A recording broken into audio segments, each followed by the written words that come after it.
What's going on, everybody? Happy Monday. Welcome into another game day update. I'm Kelsey. That's Mike.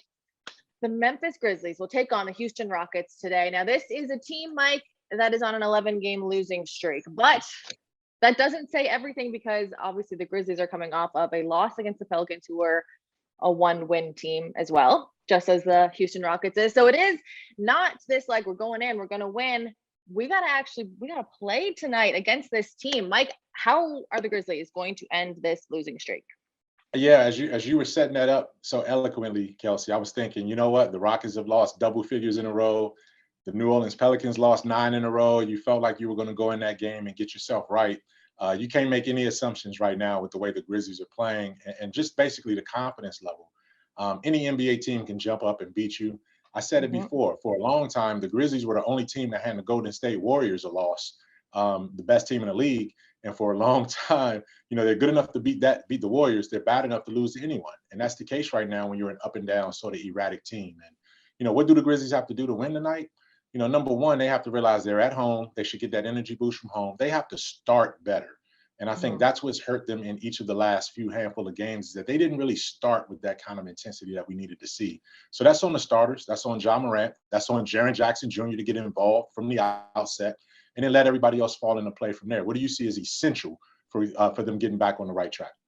Yeah, when you mentioned start, the first game that comes to mind is that second Denver Nuggets game where they came out in the first quarter and just handled business. Now, the second quarter wasn't what you wanted to see, but Ja continues to talk about playing a full 48 minutes, and that is from the jump.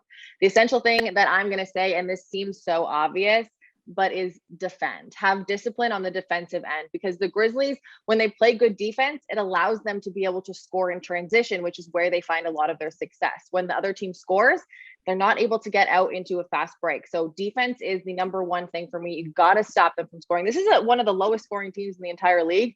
You don't want to have them break that tonight. You want to keep them to under 100 points, and then off of those misses, get going in transition. You have to do that. And the thing about transition, too, is that, look, this is a Houston Rockets team I think I saw a week or so ago. At one point in one of their games, they had 4 19-year-old players on the floor. 4 19-year-old players.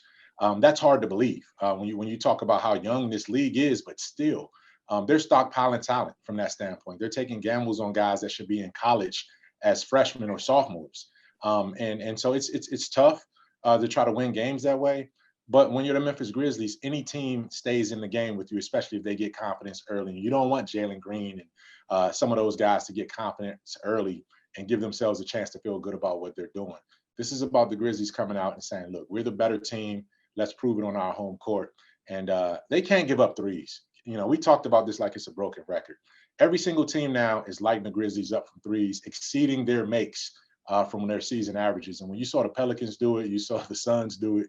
It goes on and on and on. The Grizzlies have to chase guys off the three-point line and get better to the defensive rotations. And I think that speaks to what you were talking about.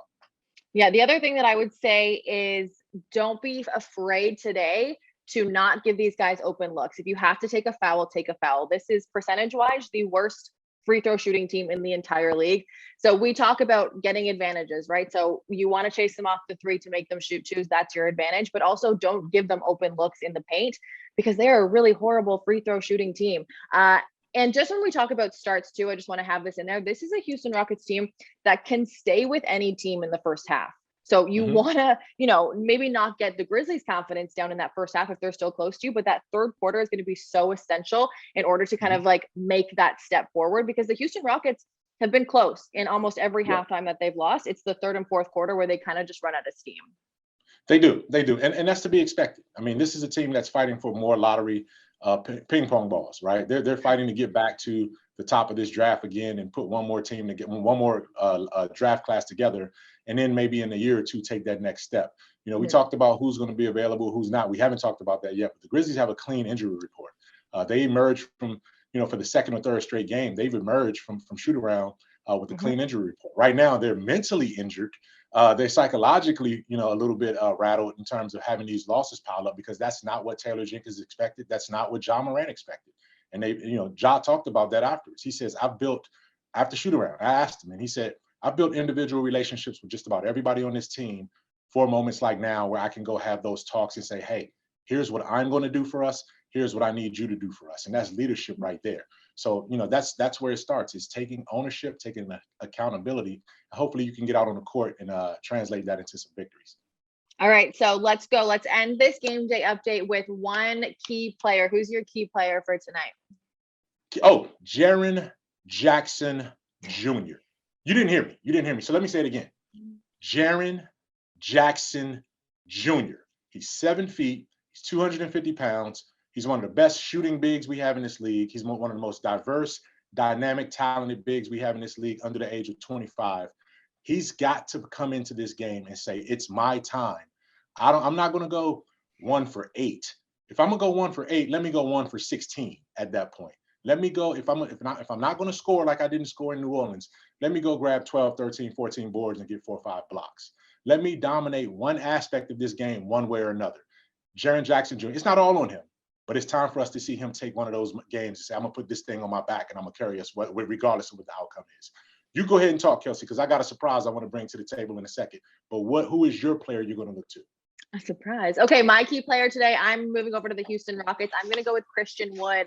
I think everyone who is a Memphis fan remembers that Christian Wood came here and he kind of had that injury that ended his season. He's going to want revenge. He is playing really good this season, and the Grizzlies really need to, if they're going to play good defense, like I think Mike Key should be, they got to get the ball either out of his hands or push him back and make him, play out of his comfort zone.